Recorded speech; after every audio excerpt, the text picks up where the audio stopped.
এই আয়াতে আল্লাহ তাআলা একদল লোকেদের বর্ণনা দিয়েছেন যাদের জন্য আল্লাহ তাআলা ক্ষমা প্রস্তুত করে রেখেছেন আর জান্নাত প্রস্তুত করে রেখেছেন।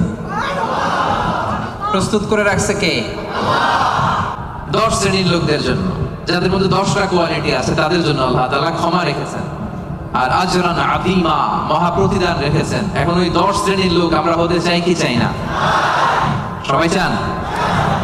এই 10টা অ্যাট্রিবিউট, 10টা বৈশিষ্ট্য যাদের জন্য আল্লাহ তাআলা ক্ষমা প্রস্তুত রেখেছেন, যাদের জন্য আল্লাহ তাআলা আজরান আযীমা, মহা প্রতিদান রেখেছেন, ওই 10 শ্রেণীর লোক হতে আমরা চাই কি চাই না? চাই। তাহলে মনোযোগ দিয়ে শুনুন।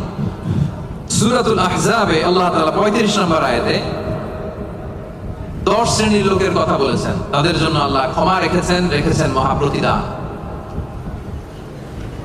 শুরুতে আমরা এই আয়াতের শানে নুজুল জানবো, কোন প্রেক্ষাপটে এই আয়াতটা নাযিল হয়েছে। বিষ্ণু ঈসা ইসলামের স্ত্রী উম্মে সালামা রাদিয়াল্লাহু তাআলা আনহা, উনি বললেন, ইয়া রাসূলুল্লাহ, আর-রিজালু ইউযকারুনা ফিল কুরআন ওয়ান নিসাউ লা ইউযকারনা।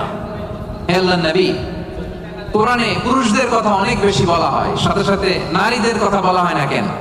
নারীদের অভিযোগ আছে না নাই? এক বর্ণনায় এসেছে আম্মাজান উম্মে সালামা রাদিয়াল্লাহু তাআলা আনহা, আরেক বর্ণনায় এসেছে আরেকজন নারী।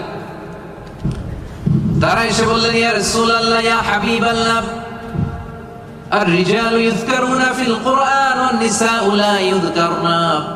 কোরআনের মধ্যে পুরুষবাচক শব্দ দিয়ে বেশি বেশি কথা বলা হয়, বর্ণনা দেয়া হয়, পুরুষের নাম বলা হয়, কিন্তু নারীদের কথা কেন উল্লেখ করা হয় না? এই প্রশ্ন যখন বিশ্বনবীকে করা হলো, নারীদের মনকে ঠান্ডা করে দেবার জন্য তাদের এই প্রশ্নের প্রত্যুত্তরে আল্লাহ তাআলা আয়াত নাযিল করলেন, ইন্নাল মুসলিমিনা ওয়াল মুসলিমাতি ওয়াল মুমিনিনা ওয়াল মুমিনাত। পড়েন সুবহানাল্লাহ।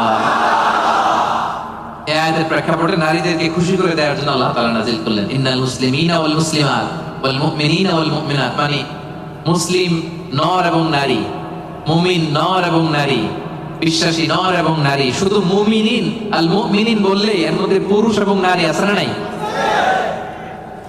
as-সাইমিন বললে রোজাদার নারী পুরুষ আছে না নাই? কিন্তু আল্লাহ তাআলা শুধু মুমিনিন বলেই ক্ষান্ত হন নাই, মুমিনের পাশাপাশি আল্লাহ বলেছেন মুমিনাত, মানে মুমিন নারীরা। ওই যে নারীরা বেখুশি, নারীরা অভিযোগ করেছে যে আমাদের নাম নাই না কেন?